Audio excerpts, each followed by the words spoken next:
妈，妈回来了。豆子，妈，妈，哎呦，幸福，幸福，孩子刚才肚子疼，拉肚子了，我这赶紧带他到卫生院去啊。大夫说没事的，多喝水，给他吃了药，折腾了半天，这不刚哄他睡着了。他咋拉肚子了？怪我寻思着吧，把昨天晚上剩那虾拿出来热热吃了，后来虾还没热，他就给吃了。你确定是因为吃剩下的虾拉肚子吗？我看着盘子里好像少了几个，我寻思着是他吃了。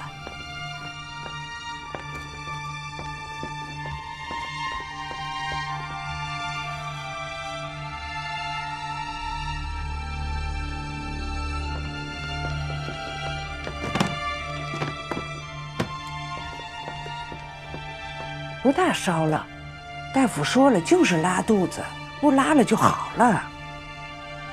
妈，小豆子有没有反复的感冒、发烧、拉肚子啊？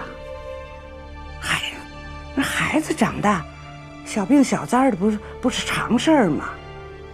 豆子皮只要他醒着，满院子满屋子楼上给你跑，一眼盯不住就不知道磕着还是碰着。就这我跟你爸不错眼珠子的盯着他，还盯不住呢。多动也是症状，可不是多动哎。小豆子病历本呢？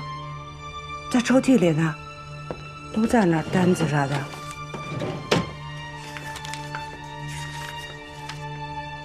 小时候多乖呀，越长越不随情来。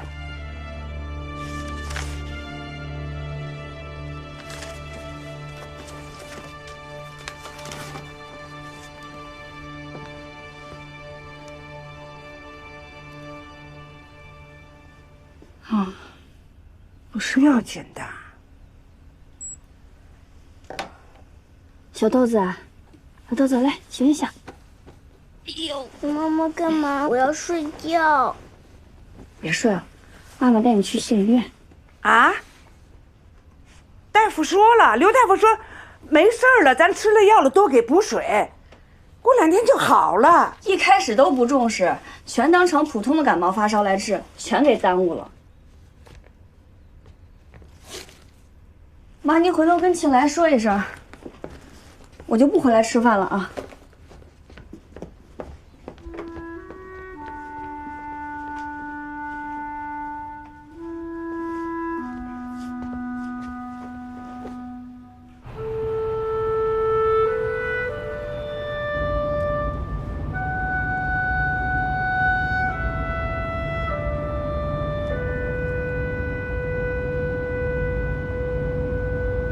浩浩，你乖一点，马上就到我们了。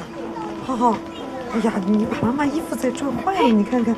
哎，郭大姐，哎呦，何经理，浩浩，别带孩子来看病。哎呦哎呦，这衣服啊，是啊，这你儿子啊，咋了？他闹肚子，我带他来看看。哦，哎呀，你孩子几岁了？哎呀，6岁了。跟你玩。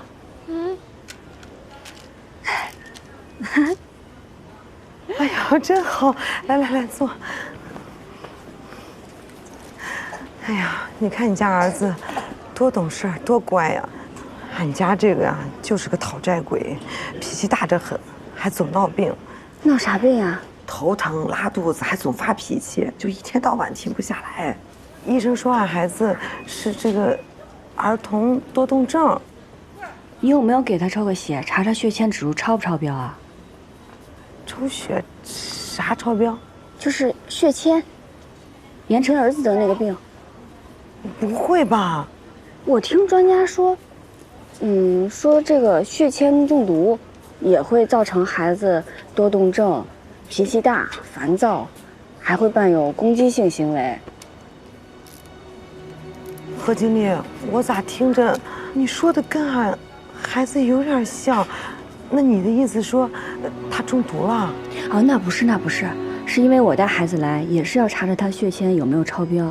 我是想着，既然你也来了，不如也跟那医生说说，也给孩子抽个血，检查一下这个血铅指数，给孩子查查，不是放心吗11号郭亚萍，2号指示。哎，何经理，一起去吧。俺听你的都查查，你跟医生说查些啥，俺也说不明白，行不？啊，行行行啊，走走。好好来，走啊！好了好了，把枪给妈妈啊。何经理，没想到你这么年轻都有孩子了。你看你真能干，孩子照顾的也好，事业做的也好。唉，俺就是一个讨债鬼，说那俺啥也干不了。我孩子主要是我公公婆婆帮我带着。你看，你真有福气，不像俺，上辈子不知道遭了什么孽，这辈子罚俺遭这些难。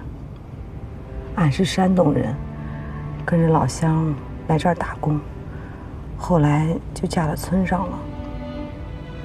孩子2岁那年，公公婆婆带俺男人去参加一个亲戚的婚礼，怕孩子哭闹，没让俺去，留在家里看孩子。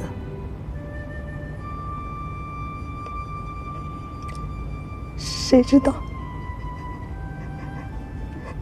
去盛一下饭沟里了，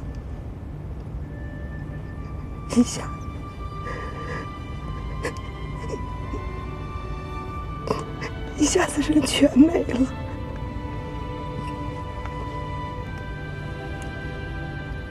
俺现在就一个人带孩子，偏偏又不争气，不是生病就是闹的。可是俺家就剩这个孩子了，如果他再有个什么3长2短，俺是真不能活了。顾姐，别这么说，你以后有啥难处你就来找我。这天下没有爬不过去的坡，会越来越好的。我爸以前老跟我说一句俗语：吃苦了苦，享福了福。每次我觉得吃苦受累，觉得自己坚持不下去的时候，我就跟自己说，现在趁着年轻，把该吃的苦都吃了，那以后剩下的就都是福了。谢谢你啊，何经理，跟你说这话，俺心里舒服多了。你以后有什么事儿别憋在心里，你就跟我说。嗯。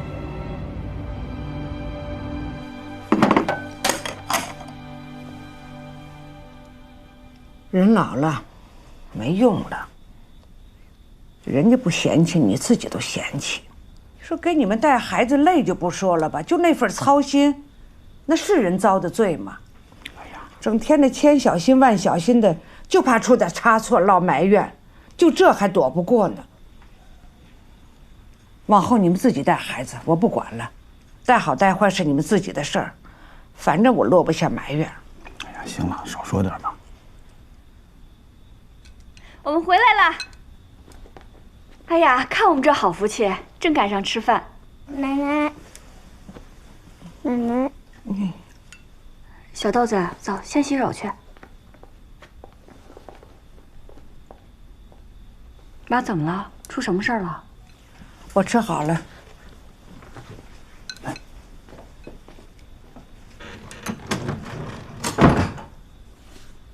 妈咋了？你惹妈不高兴了？怎么是我惹妈不高兴了呢？那，你别看我，我啥也没说。小豆子，你怎么洗手洗那么久啊？你别看这个看那个了，你看看你自己，你自己做的事情，你还问别人？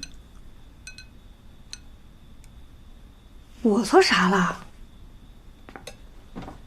你是说我惹妈不高兴了？你说你也真是的，那小孩子吃坏肚子拉拉稀不常有的事情吗？你干嘛大惊小怪的呀？妈都带着孩子去村卫生院做过检查了，你还巴巴的带着孩子去县医院检查，你搞得跟不信任妈似的。这几年不都是妈带着孩子吗？没有爸妈，你说我们哪有精力做事情？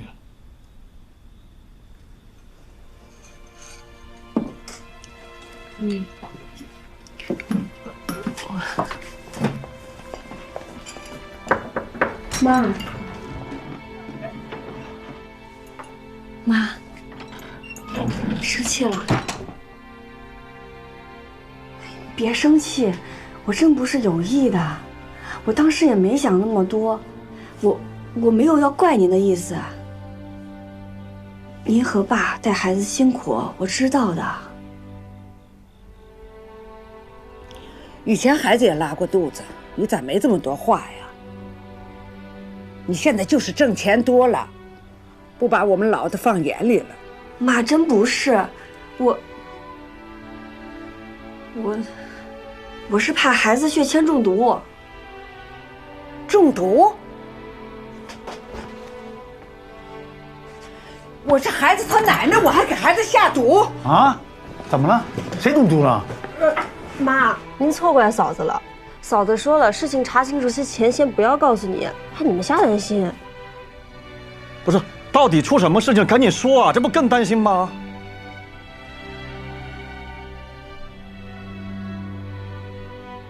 水尾村打官司那家人的孩子查出来血铅中毒，他们以为是保健品厂排的污水造成的，但是厂里面排的水检测出来是没有问题的。那如果不是水污染造成的，就一定还有别的原因。血铅中毒的症状有很多，比如腹痛、拉肚子。我又听你说他平时特别好动，我就怀疑他有血铅中毒的可能，所以我就赶紧把他带到县城的医院里去做了一个血铅检查。但是这种检查村里的卫生院做不了。那检查这说啥了？结果现在还没出来。豆子，不会中毒吧？咱妈，您别着急，是能治好的，但主要问题是一定要找到原因，不然治好了还是会继续中毒。哎呦，乖呀！哎呦，奶奶的命哎，没事吧？没事吧？小豆子，爸爸，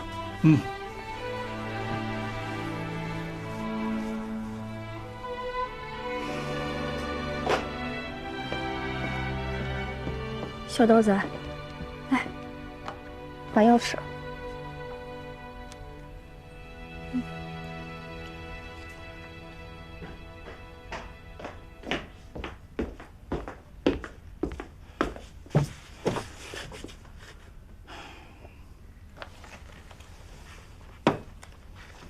咋了？和万书记谈好了？谈了。万书记说什么？万书记倒觉得挺好，挺支持，可是传家非要让我帮他一个忙，他才愿意跟我谈。什么忙？保健品厂想让这个秀玉给他们做那个产品形象代言人。好事儿啊！是好事儿，可秀玉不愿意啊。我刚才和秀玉一提，就被他从屋里撵出来了。为啥？还能为啥呀？秀玉愿意跟这个传家打交道啊。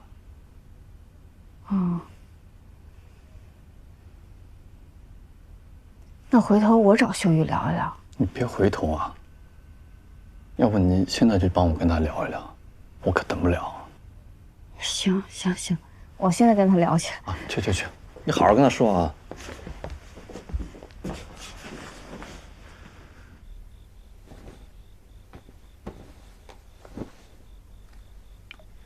楚云，你给我选的衣服我收到了，没想到你挑的这个牌子还挺好的，哎，款式也特别好看，我特别喜欢，谢谢你。秀玉睡了吗？没睡呢，嫂子你进来吧。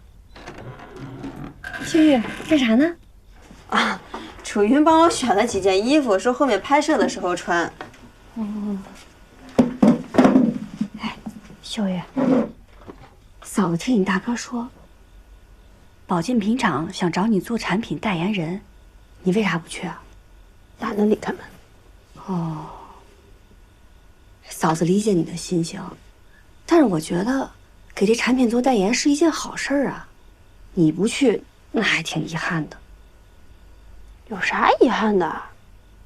现在这个保健品已经卖到全国20多个省、几百个市县，这就意味着咱们可以借这个保健品的销售，可以更大范围的去宣传咱们万家庄的山水，也顺带着把咱们这儿的旅游做得更好。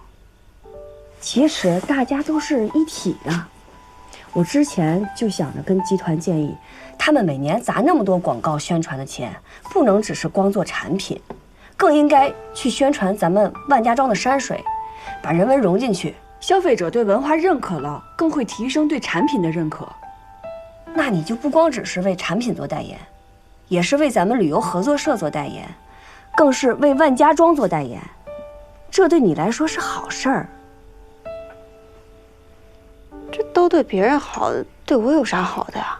水涨船高呀，公司好了，万家庄就好了，万家庄好了，咱家就好了，家好了，我们就都好了。就是那句话，万家为人人，人人为万家。嫂子，你现在说话怎么越来越像万书记了，一套一套的。你别拿嫂子打岔。嫂子读的书比你少，你学识比嫂子强，你去做代言人还可以发挥更积极的作用。那嫂子别说，你虽然学历不高，但是见识一点都不比那些学历高的人差。所以我就说，别老纠结着那件事儿。学习不光是在课堂上，社会也是所大学。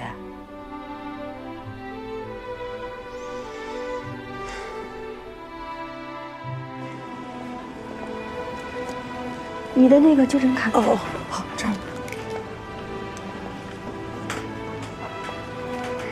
你好，我取一下化验报告。啊，好的，我看一下，请您稍等一下。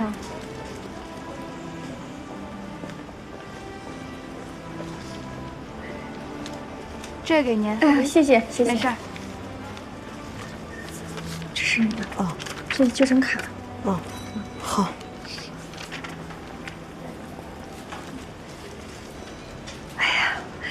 谢天谢地，一切正常。何经理，你帮俺看看，俺也看不懂啊。哎呀，咋了？有啥问题啊？这铅含量230微克。啥意思啊？你就说俺孩子到底是中毒还是没中毒啊？这孩子血液里的铅含量确实超标。啊？这可咋好呀？别担心，我听省城的专家说，可以做排铅治疗，咱们去找那个大夫问问吧。真能治啊？能治能治。哦，好，何经理，真是太谢谢你了，要不是你劝俺给孩子做检查，还不知道咋回事呢。可是这孩子咋就中毒了呢？这毒从哪儿来的呀？是啊，我也着急这个事儿呢。咱也不能一边给孩子排铅，一边继续中了毒。哦，当时俺们村好几个孩子老生病，大家都怀疑说你们村那个保健品厂把水给污染了。可是保健品厂的排污是符合国家标准的，专家也说了，水里检测出的微量铅毒不足以损伤人体。哎，铅毒的来源很多，说不定还有其他的毒源，咱们得再找找。哎，这可咋办呀？先带孩子看病要紧。怎么，又发现了一个？对，血铅指标是230微克，现在在县医院治疗呢。倒是比小强轻些。我在给小强做治疗的时候，详细询问过发病过程，我有些怀疑是水的问题。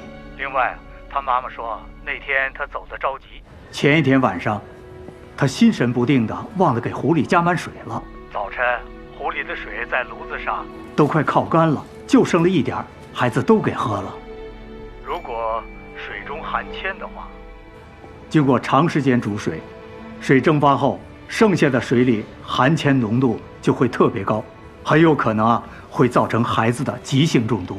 可是他们村的饮用水检测都是合格的，政府每个季度都有检测。他们还专门请了环保局监测站的来，又进行了一次检测，结果也是合格的。哦，是这样啊。那有可能还有别的毒源。我看现在最重要的是对他们村和附近村落的孩子做一次筛查，看看到底有多少孩子血铅指标高。如果是群体性中毒事件，就要调查清楚他们有什么共同的行为习惯，顺藤摸瓜就容易找到毒源了。还有，血铅中毒对孩子的身体影响很大，筛查的事可不能耽误，要尽快查明情况，否则啊，时间长了会损伤孩子的免疫系统和神经系统。好，我明白了，方主任，谢谢您啊。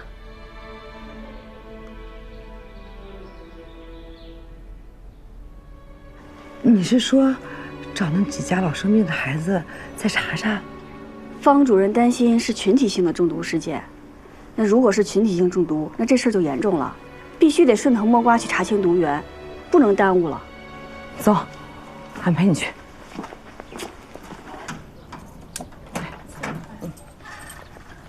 哎，闷葫芦啊，你咋来了？哦，你是来看盐城的房子吧？跟你妈说放心，我帮她看着呢。啊，这个是盐城的表弟，姓胡，打小不爱说话，俺们都叫他闷葫芦。哦，他妈呀，还是从我们村嫁到你们万家庄的。闷葫芦现在可有出息了，在万家集团当保安呢。哦，盐城是你表哥呀？啊，他在城里咋样啊？还行吗？他们在参加护工培训，说以后可以在医院打工。哦，当护工，挺好，挺好的。哎，闷葫芦，跟你妈问好，俺们还有事儿，先走了啊。哎，走。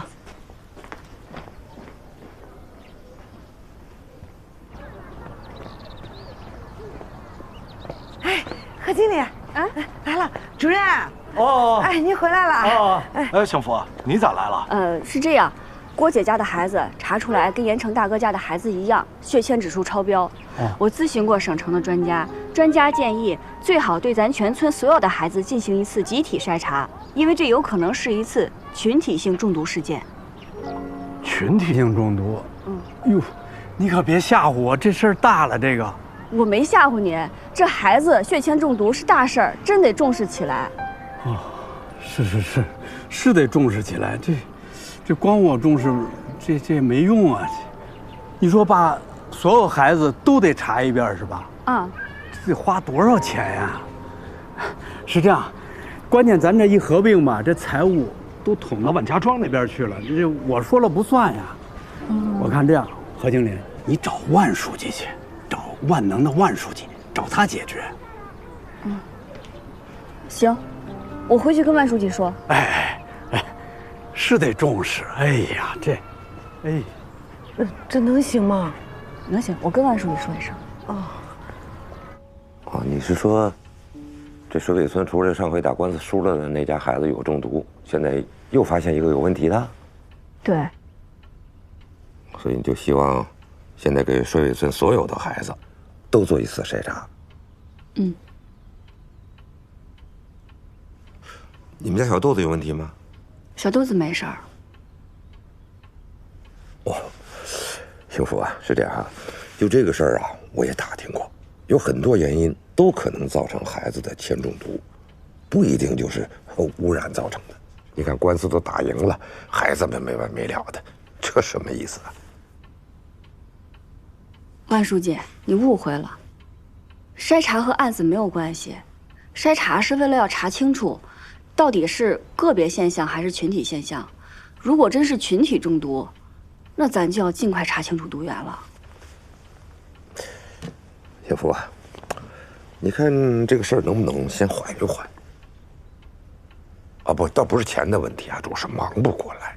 还有2个月就年底了，是吧？公司得冲业绩，下个月这个创富村的评比就会有一个结果，考察团又要来，我还得应付上边各种各样的检查，公司的各个部门也得做工作总结，是吧？当然了，花钱的地方也很多，是吧？所以呢，这个事儿还是过一阵子再说吧。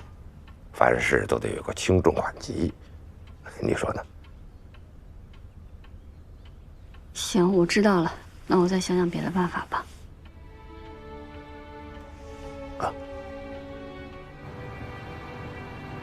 好好的，干嘛要去抽血化验啊？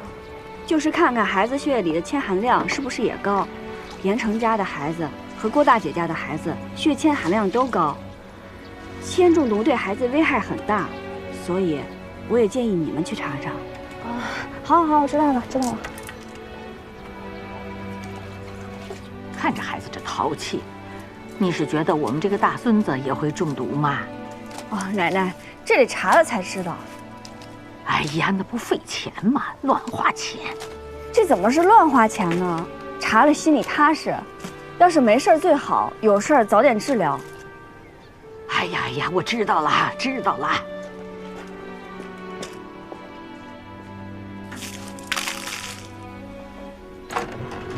秀月，没事吧？嫂子找你有点事儿。什么事儿啊？帮我做个宣传单，大概内容就是介绍血铅中毒的基础知识。主要是号召家长带着孩子去做血铅检查。行，我现在就做。现在别做，太晚了，明天再做吧。不行，明天厂里安排广告拍摄，书记说了，要尽快做完，赶在评审团来之前，先做一轮宣传，热热场。那我跟你一起做吧。你想想怎么排版，内容不要复杂，简单直接，大家能看得明白就行。行。我去泡杯银耳汤，咱别饿着肚子做。好。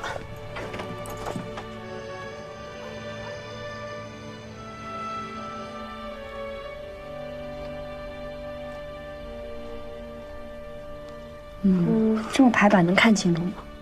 我觉得能，这是最简单的模板了。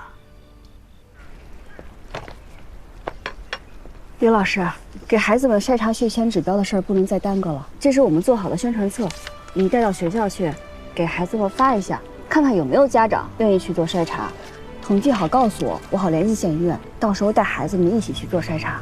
行，我回去召开家长会，跟家长们说说。没问题，你们组织好，提前告诉我们大概有多少孩子要做筛查，我可以跟院里说，到时候集中相关科室，给孩子们安排一次专项筛查。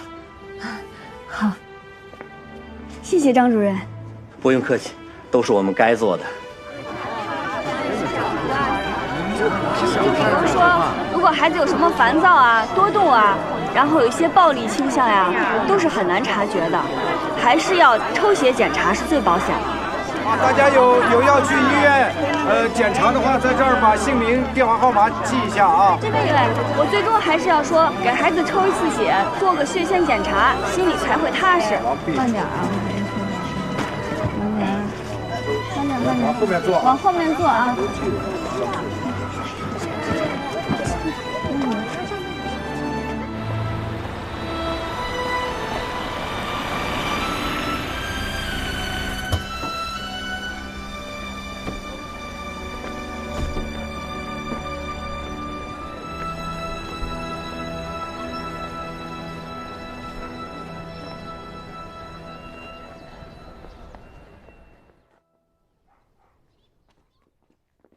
全国创富村的评比已经到了中评阶段，啊，可不是中间的中啊，是终了的终。也就是说，就差这一哆嗦了。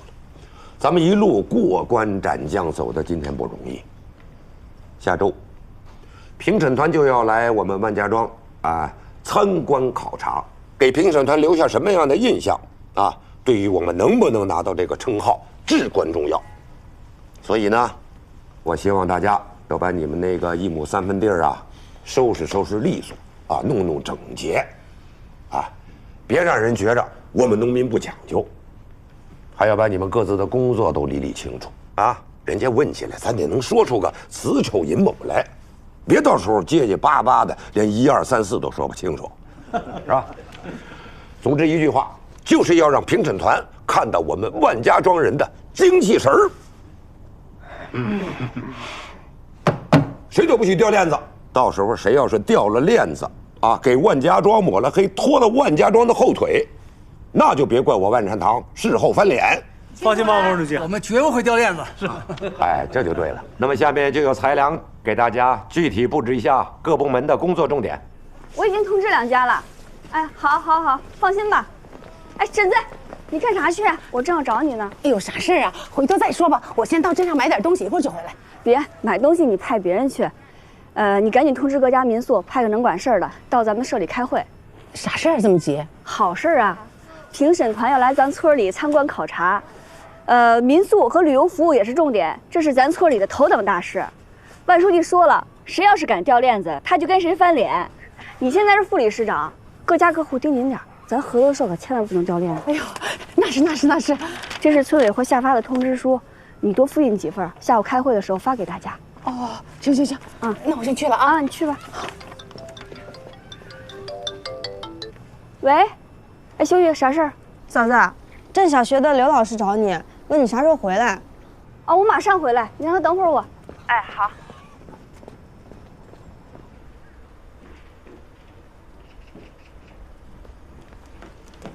刘老师来了，回来了。怎么样？结果出来了吗？出来了。怎么样？一共25个孩子，12个有不同程度的前超标。12个？这么多，看来真是让方主任给说中了。这就是一起群体性的中毒事件。这事儿可不能耽误，得尽快弄清楚是什么原因。你说怎么办？这样吧，你先把这个化验单发给大家，然后看各家的情况，这些血铅指数超标的这些孩子生活起居有什么共同点，跟这些没得病的孩子有啥区别，然后咱们再商量下一步该怎么办。行，我现在就去办。那我就先走了。哎，那不是秀玉吗？听说她在网上很火啊。就连我邻居家这女孩都想要她签名呢。也是吗？我去找她给你签。不用，算了吧，免得让她爸妈知道了，不高兴。不高兴？为啥呀？你是不知道啊，那个女孩呢，长相不错，就是不爱学习，成天就知道刷手机、看视频、玩游戏。爸妈一说她吧，她就把秀玉拿出来当挡箭牌，说人家秀玉姐也不爱学习。也没上过大学啊，可他现在不照样该挣钱，该出名吗？我长大了，也要像秀玉姐一样做个网红。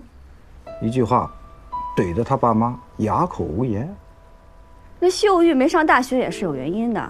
再说人家秀玉从小就是学霸，这当网红怎么了？当网红人家也是凭自己的本事，别听外边那些人瞎说。这些人就是自己没能力，还怪别人太优秀。可人家不这么认为，大家都说他是因为没本事上大学，现在只能靠一张脸吃饭。哎，行了，我回去了。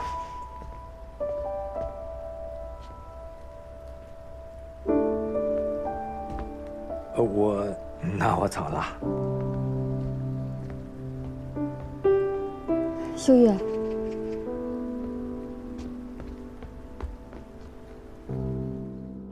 不，再过来一点。再往北边来点，北边的再来点。哎，跟那个梁啊，过来了。哎，好，跟那个梁要平了。哎，来，拉回来了哈。哎，那个找人来搬活，哎，搬下来了啊，搬吧，你让他们搬吧，你歇会儿，没事，让他们搬吧。来，那个外边摆的不齐的地方都弄齐了啊。小心啊。那个。挑几盆好看的，搁到那个会议室里头啊！小心啊！这外边啊还不够密啊！你俩小心点儿。你这边再高点儿。对，你这边也再高点儿。不行，再高点儿，再高点儿。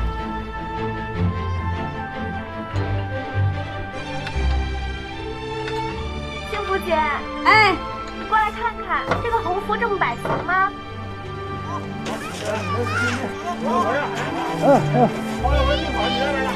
这点疼的。来，等会儿我看，不，你这当然不行了，平啊，要平。来，你上去慢点啊！来，别，把它固定住，正平着再固定啊！站好了，哎，对，啊，哎，这回行了。好，来慢点下，你下来吧，下来吧，那边也得弄，赶紧下来，慢点。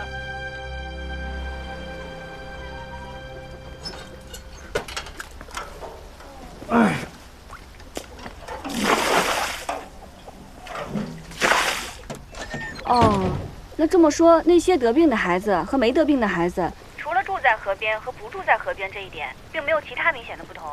是的，不过也有2家住河边的没生病。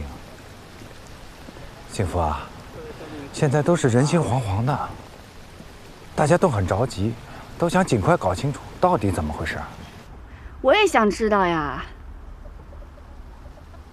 这样吧，刘老师，明天评审团会来万家庄参观，咱们约到后天吧，后天我去找你。行，我们再把整个事儿好好捋一捋。啊，好，那这样。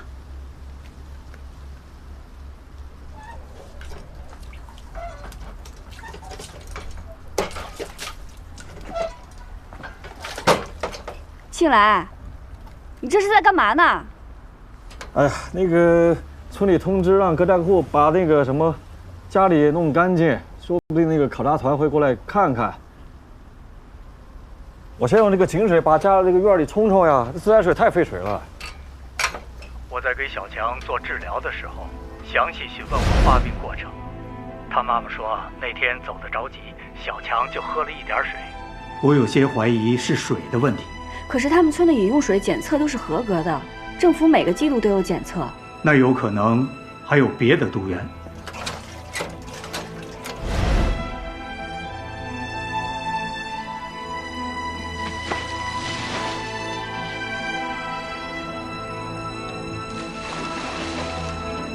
对呀。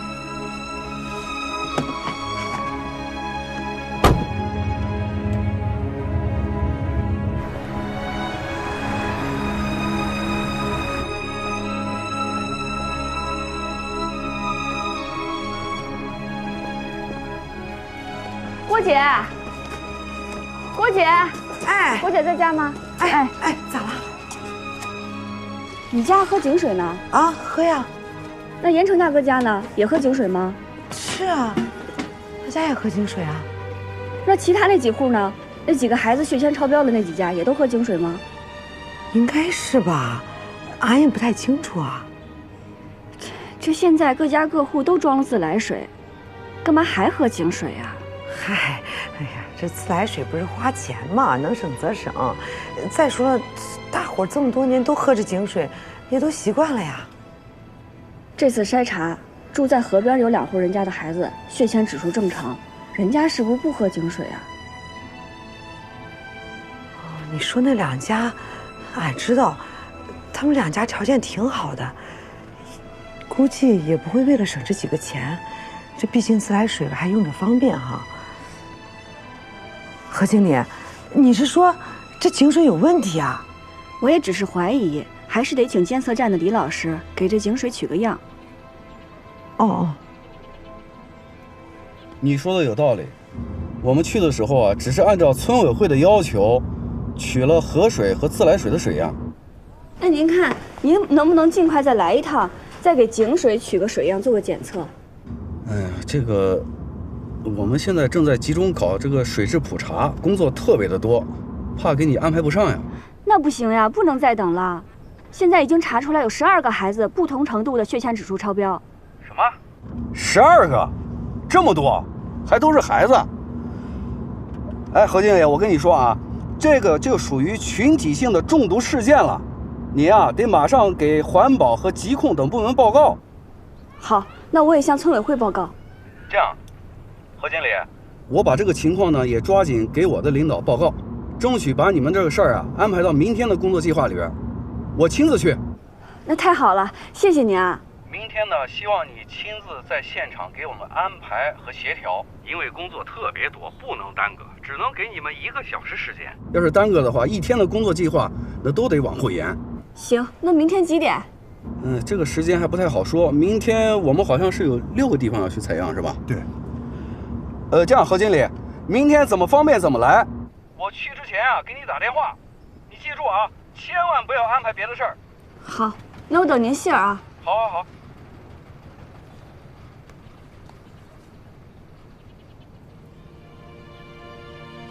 刘老师，还只是怀疑，不过我觉得还是要提醒一下大家，在检测报告出来之前，尽量不让大家喝井水，也不要用井水做饭、洗菜什么的。啊，行行行，那先这样，挂了啊。曹三，啊，刚村委会通知，说明天参观完保健品厂就来考察幸福客栈，让你准备好一下接待和发言，汇报一下客栈的经营情况和发展前景。秀月，我正好跟你说个事儿，我明天要去趟水水村。为啥？边走边说。是这样的，这是我准备的发言稿，你尽快熟悉一下。万一明天有时间真撞上了，你就替我去发言。反正你对客栈也熟悉。我不行，明天评审团来了，你不在，这说不过去。我也希望时间能兼顾上了，但万一呢？咱不得备个 B 计划吗？你让别人替你去取样啊，你干嘛非要自己去啊？我还得去组织去安排，老李时间有限，那郭大姐也没有经验，我也怕她出什么乱子。哎，看运气吧，我也希望时间能兼顾得上。你就帮嫂子看看吧，啊。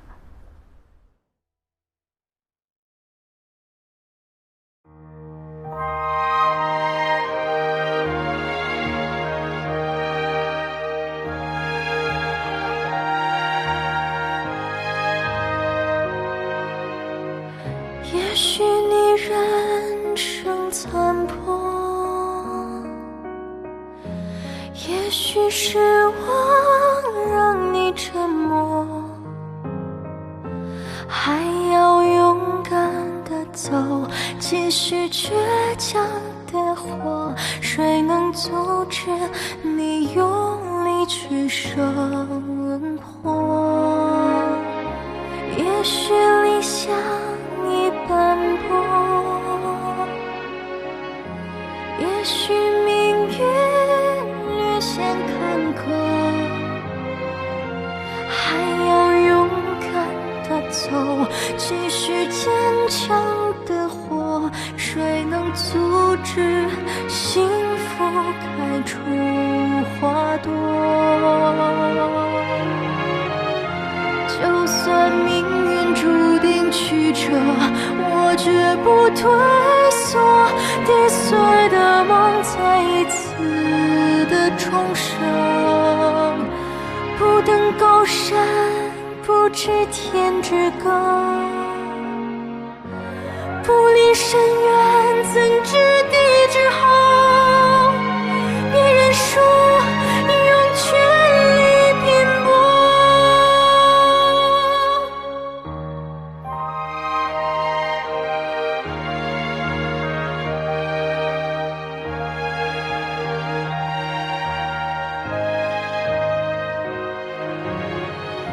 就算命运注定曲折，我绝不退缩，跌碎的梦再一次的重生，不登高山，不知天之高。